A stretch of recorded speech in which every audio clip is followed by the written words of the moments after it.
Hello and welcome to my channel. Today I'm going to show you two different ways to process a huge onion harvest. The first option is making a simple pickled onion recipe. You don't need to can this at all. It's simply a refrigerator onion pickle recipe. And the second is how to make your own onion powder from onions from your harvest. Hey, if you're new here, my name is Jara. I teach people how to garden and grow food. So this YouTube channel is primarily dedicated to my gardening endeavors, but every now and then I do like to share my unique recipes or different ways that I preserve my harvest from my garden to give you all ideas. This is the last remaining bit of red onions from this season's harvest, which was one of my best. If you would like to learn more about growing onions from seed to harvest and watch how I harvested all of these same exact red onions, I'll definitely link all of those videos below. There absolutely was no way for me to consume all of these before they go bad, so that's why I decided to go ahead and pickle or turn them into onion powder today. To make the pickled onion recipe, you just need some red wine vinegar, or you could use regular white vinegar if you prefer, some water, sugar, salt, minced garlic, and some whole peppercorns. For the onion powder, you don't need anything except for onions and a food dehydrator. This is a London Sunshine brand 6-tray food dehydrator. I absolutely love this. It's pretty compact, which is great. It doesn't take up so much space in my pantry when I store it away, but it also fits a lot in here. Those 6 trays allow me to dehydrate a lot of things at once. I'm actually already making some of my herb salts. I have 3 different flavors in here, and then we're going to throw in the onions to make our dried onion powder as well. London Sunshine did give my viewers a 20% off discount code, so if you want to get this same dehydrator, make sure you use the discount and the link below in the description. And I will list out the exact ingredient amounts and all of the directions on my website, or you can also get a free printable PDF recipe card sent to your email, and I will link all of that below in the description as well. So let's get started with our recipes. I already went ahead and chopped the tops and the ends off from all of my onions and also removed the outer dry skin. Then we're going to start slicing everything, but first let me get started on the brine for the pickled onions. For the brine, we're going to add the water, red wine vinegar, minced garlic, sugar, salt, and peppercorns. Stir everything and bring it to a boil. We just want to dissolve the sugar and the salt. While the brine comes up to a boil, let's get started slicing and chopping up all of our onions. For the pickled onions, I really like to slice up my onions so that they're circular. That's just how I prefer. And you want it to be nice and thin so that way they get evenly pickled. After you're done slicing your onion rounds, just start loading them up into a clean glass mason jar. And once the brine has come to a boil, then we're just going to pour it into the jar with the onions. Make sure you put enough liquid in there that it fills all the way to the top of the onions, submerging them underneath the liquid. Last, we put the lid on here and just let it come to room temperature or cool down before you put it in the fridge. If you wanted to eat this sooner rather than later, I recommend that you let the onions sit in the brine for about 30 minutes to 1 hour, just so they get a little bit pickled before you try eating it. One of my favorite ways to use pickled onions is to put some on top of my garlic butter yuca, which I'll have to do a recipe video about that, or on top of rice and beans or pork chops. Next, I'm going to finish up the onion powder. I have to rough chop these onions so we can fit them in the dehydrator. When making the onion powder, you don't have to worry about finely chopping up your onions, but you do just want to get them a little bit smaller so that they'll fit in the dehydrator. So I'm just going to give them a rough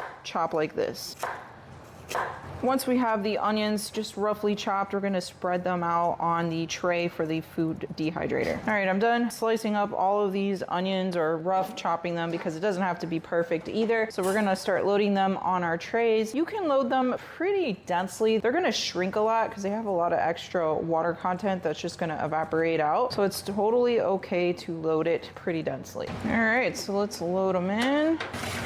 There's 1 and 2. I have it set to 131 degrees Fahrenheit, and we're going to start with 3 hours. Halfway through, I'm going to check it and kind of mix the onions around so that way the other sides can get dried as well. I have a lot of onions and I kind of need more trays, but right now 3 out of 6 of the trays have some herb salts drying up. They're almost done. They probably need like 1 more hour. So once the herb salts are done, I'll take them out, and then I can use their trays to kind of spread out the onions even more. So I had to up the temperature to 158, and I left it running for like 6 hours until they were absolutely dry. So now we got to blend it into a powder. I'm using a Ninja blender. This is the smoothie cup, and I like to use it on the extract setting to get it as fine of a powder as possible. The onion slices are like paper dry. Don't worry if they turn brown. That's actually the sugar caramelizing. All right, let's load the blender.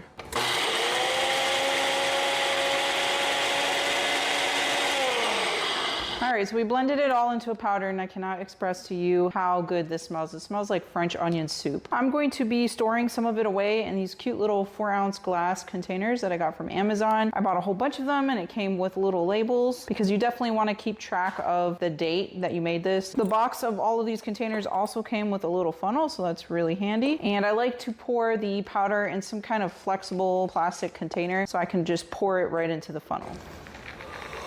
Once your containers of the pickled onions have cooled, you can keep this in the fridge for up to 2 weeks, or process the jars by canning to preserve them for even longer, like over 1 year if stored in a cool, dry, dark place. Just drop these jars into a canner, cover with enough water so it is about 2 inches above the top of these jars, and then boil or process it for at least 10 minutes. Then remove the jars, let them cool down for 24 hours before you store it away. For the best flavor, let it sit at least overnight, I think. Pickled red onions are incredibly versatile. I love adding them to tacos, rice and beans, or as a topping over baked yuca or mofongo, which is a mashed plantain type of dish. Let me know in the comments how you use your pickled red onions. And then the onion powder will also store for at least a year if kept in a cool, dry, dark place as well. I like to add this into soup broth for added flavor, or even mix it into any kind of a dry rub to add onto my meats. And there you have it, a quick and easy pickled red onion and a onion powder recipe. I hope you enjoy these simple recipes as much as I do, and I'm sure you'll find lots of ways to use them. If you like this tutorial, please give me a big thumbs up. That helps out my channel more than you know, and make sure to subscribe to my channel for more delicious recipes and gardening tutorials. I recommend you watch this video next, which shows how I harvested all of the same red onions I used to make this recipe from my garden. Thanks for watching, and I'll see you in the next video.